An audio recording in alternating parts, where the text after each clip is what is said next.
sabemos o conocemos qué es una mutación, ¿verdad? Ya sé que son alteraciones o cambios que pueden ocurrir en las secuencias de nuestro DNA. Bueno, se los pongo nada más. Si ustedes leen algunos artículos de biología molecular, los investigadores pueden alterar de manera, digamos, a propósito, los genes de un organismo, y ya es para hacer una comparación, ¿no? El tipo silvestre, que será el que no tiene la mutación, en contra al que ya sufrió la modificación. Todas estas mutaciones, chicos, pueden ocurrir de manera espontánea, o nosotros podemos inducir este tipo de alteraciones, obviamente con fines de investigación, etcétera. Y prácticamente, pues bueno, las mutaciones van a ocurrir en cualquier tipo de DNA. Por ejemplo, me pueden afectar el DNA codificante o el DNA no codificante. Me pueden afectar el DNA que está en el interior del núcleo, hablando de eucariotas, claro, o el DNA de la mitocondria. La mitocondria puede tener sus propias mutaciones y nos conduce a síndromes muy característicos. Y prácticamente todas nuestras células son presas de este tipo de mutaciones. Desde las células germinales, que serían las células sexuales, espermatozoide y el óvulo, y todas las otras células, que serán las somáticas, células de la piel, del corazón, de los ojos, todo. Ahora, si hablamos de mutaciones en DNA codificante, yo ya sé que el DNA codificante, ahí están los genes. De manera particular, en un gen pueden ocurrir mutaciones en sus dos partes. Recuerden que los genes tienen partes codificantes o estructurales y las partes reguladoras. Ustedes saben que las regiones estructurales, pues es donde está codificada el gen, ¿verdad? El producto génico. Si una mutación ocurre en una región estructural, pues el producto va a tener una estructura diferente, el producto se va a ver afectado, ¿no? Ya sean los RNAs o las proteínas. Pero si la mutación ocurre en las regiones reguladoras, es decir, en los promotores que ya estudiamos, pues esto me va a afectar en qué tanto hay la síntesis de este producto, ¿cierto? Ya hablamos en la clase pasada en los tipos de promotores, como en el caso del promotor proximal, es el que determina la frecuencia de la transcripción. Pues bueno, si se alteran estos promotores, yo voy a obtener estas alteraciones, mucho o poquito producto. Y bueno, si afectamos al producto génico, pues me va a afectar usualmente en el caso de las proteínas, pues yo voy a tener ya algunas enfermedades, ¿no? Que puede ser de tal vez intolerancia a ciertos productos, intolerancia a la lactosa, como mencionaba un ejemplo muy básico, incapacidad de captar, de metabolizar aminoácidos como la fenilalanina, por ejemplo, o ya enfermedades mucho más graves, ¿sí? Y bueno, las mutaciones, chicos, las podemos clasificar de varias formas. No son excluyentes, ¿eh? Yo puedo tener una mutación que me abarque todos estos tres tipos de clasificaciones. Tomamos en cuenta estos criterios. La mutación depende de qué tipo de célula es afectada, la magnitud y el mecanismo por el cual actúa la mutación. Y les digo, no son excluyentes. Yo puedo tener una mutación germinal, puntual, silenciosa, que es lo que vamos a ver ahorita. Y les puse unos diagramas para verlo un poquito de manera más general. Por ejemplo, mutaciones de acuerdo al tipo de célula solo tenemos dos: mutaciones germinales y mutaciones somáticas. Serán las más fáciles. Ahora, de acuerdo a la magnitud de esta mutación, la magnitud se refiere a la extensión de DNA que se ve afectada. Por ejemplo, una mutación puntual me afecta a regiones pequeñitas de DNA, un nucleótido, dos pares de bases.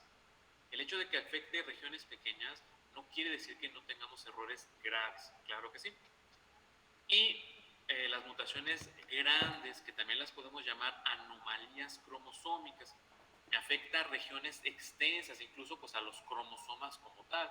Yo ya sé que el cromosoma es el DNA súper empaquetado y pues me afecta muchos genes al mismo tiempo.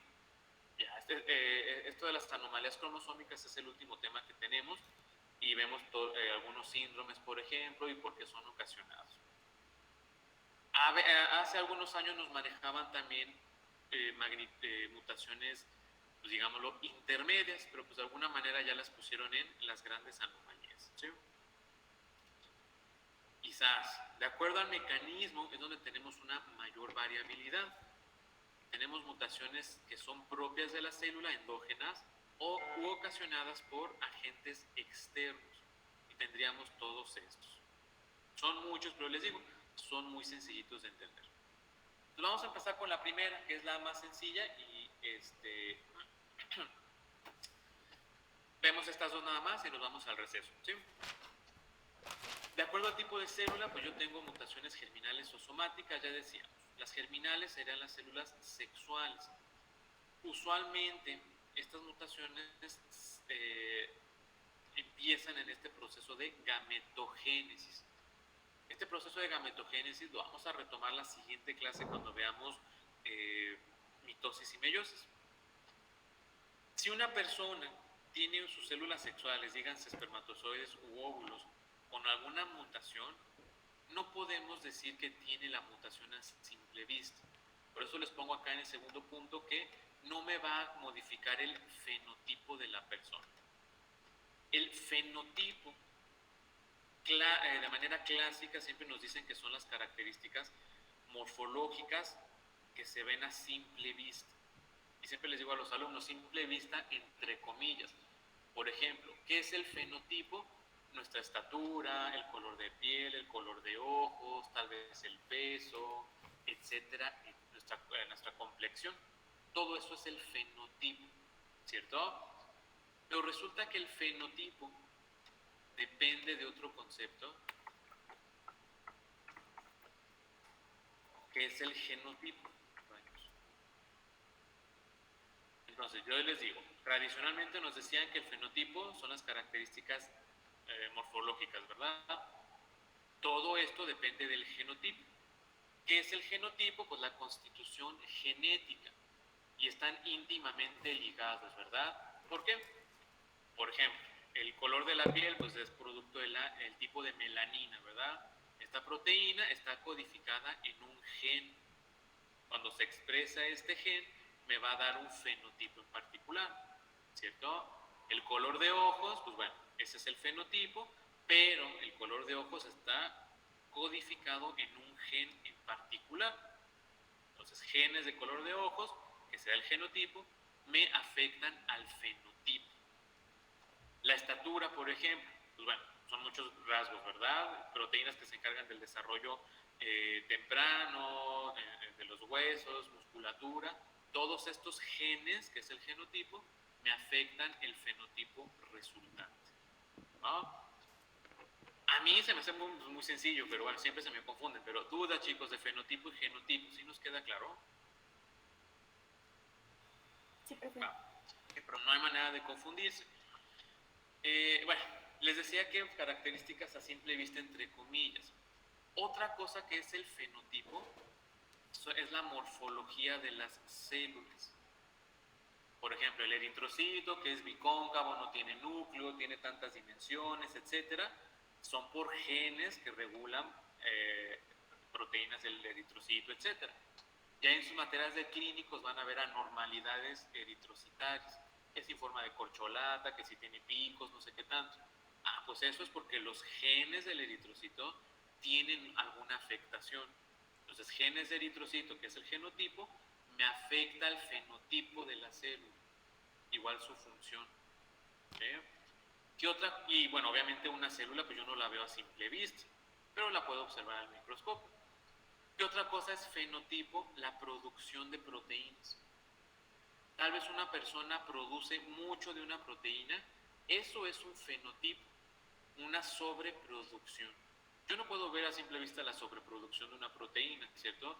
Sí la puedo poner en evidencia con análisis de laboratorio, claro está. O una persona puede producir muy poquito de una proteína o ni siquiera producirlo. Eso es el fenotipo de la persona, una producción menor o simplemente ni siquiera lo produce. ¿Hecho? Y bueno, si una persona tiene mutaciones germinales, cuando su célula sexual participa en la fecundación, obviamente la mutación va a ser hereditaria. Lo paso al hijo y el hijo va a tener todas sus células afectadas. ¿De acuerdo? Sin embargo, bueno, usualmente tenemos el concepto o la connotación negativa de que una mutación es mala, ¿cierto? Realmente no siempre es así. Una mutación se puede traducir en algo beneficioso. Y entonces, si yo tengo algo benéfico, esto me está dando pauta a una evolución, ¿cierto? Entonces, estos cambios evolutivos han sido producto de alteraciones genéticas, es decir, de mutaciones que se han establecido y sobre todo se han fijado en las células de los organismos. Muy importante la fijación, porque yo puedo tener la alteración y de repente se puede perder. Pero si tengo la alteración y se fija, pues ya empiezo a tener una evolución. Ahorita vamos a ver un poquito esto de la fijación y por qué sí se fija y por qué no se fijan los cambios. ¿Escuchó? Y obviamente esto no ocurre en 10, 50, 100 años. Son miles y miles de años para un proceso evolutivo. Y bueno, si la mutación me está afectando una función que consideramos esencial para el desarrollo claro del mismo, pues obviamente el organismo ya no se puede desarrollar. Porque esto se traduce en abortos que muchas veces pasan desapercibidos. ¿De acuerdo? Cuando lleguemos al tema de anomalías cromosómicas, vamos a ver cierto tipo de anomalías que no son compatibles con la vida y conducen a un aborto. Es una manera natural de decir el organismo no puede subsistir, no es viable con la vida. Sin embargo, si la mutación afecta a una función que sí es importante, claro que sí, que la célula lo necesita, pero no es esencial, pues esto se va a traducir ya en enfermedades, que usualmente las llamamos enfermedades congénitas, ¿no? Y decíamos, si son cambios beneficiosos, pues bueno, esto me puede hablar de un proceso evolutivo. Y bueno, la literatura nos dice que estas mutaciones en células germinales no son comunes realmente.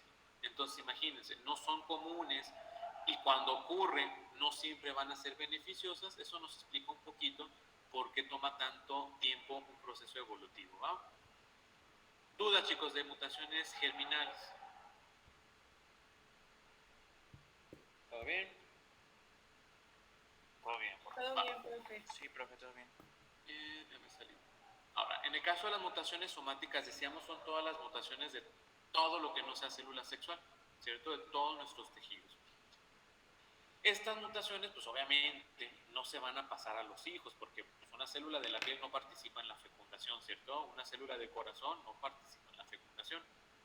Sin embargo, cuando estas células de estos tejidos afectados lleven a cabo división celular, pues ahora sí se puede transmitir la alteración a la célula hija. Entonces, de una célula a otra, al momento de la división, sí se transmite la mutación, pero a la descendencia no se puede transmitir, ¿no? Y bueno, les pongo un término que se llama mosaicismo somático.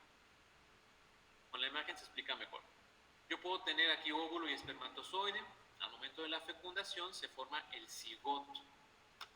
Este cigoto, pues ustedes ya conocen, debe de pasar por un montón de divisiones celulares. Cada que existe una división celular, corremos el riesgo de que se presente una mutación. Ahorita vamos a ver por qué. Son tantas divisiones que, por ejemplo, aquí ya nos dicen que después de algunas hay un error y ya tengo una célula primordial con una mutación. Las células buenas y las células mutadas se empiezan a dividir también y van a formar a un individuo que tiene dos líneas celulares distintas. Las células que están normales y aquellas que tienen un tipo de afectación. Por eso lo llamamos mosaicismo. Mosaicismo proviene de mosaico, ¿cierto? Entonces la persona es un mosaico porque tiene células normales y células afectadas. Ahora, dependiendo en qué momento se lleva a cabo o ocurre la mutación, la persona, el individuo resultante puede tener muchas o poquitas células afectadas. Por ejemplo, acá arriba nos dice que se lleva a cabo la fecundación y la formación del cigoto. Pasa poquito tiempo y en este punto ocurre una mutación. Entonces la célula mutada se empieza a dividir y nos abarcaría toda esta zona. Todos los puntitos rojos nos están representando células con mutación. Al final esta persona tendría muchas células afectadas, ¿cierto? Sin embargo, acá ocurre la fecundación, la formación del cigoto, se divide muchas veces el cigoto y no hay mutaciones, ¿verdad? Hasta acá abajo, ya casi terminando de completarse el embrión, ocurre una mutación. La célula mutada se empieza a dividir mucho y al final el embrión resultante tiene poquitas células con afectación. ¿Va? Es una relación, mientras más temprano ocurre la mutación, más células con afectación. ¿Yo? Y vamos a dejarla hasta acá. ¿Dudas hasta acá, chicos?